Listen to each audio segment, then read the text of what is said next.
പരിണാമകാലത്ത് പാതയൊരുക്കുവാൻ അധികാരികൾ മരം പെട്ടിടുമ്പോൾ മഴുവീഴും ശബ്ദത്തിൽ ചിറകടിത്തേങ്ങലായി വാനിലുയർന്നു മുഴങ്ങിടുമ്പോൾ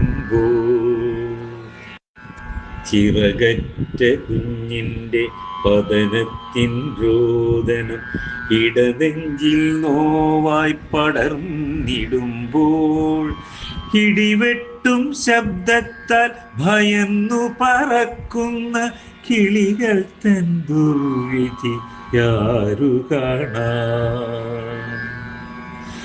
ഇനിയൊന്നൊരുക്കണം പാതയൊന്നിവിടെയായി, അതിവേഗമെത്തണം നഗരത്തിൻ ചുറ്റിലും വയൽ വെട്ടിച്ചിറ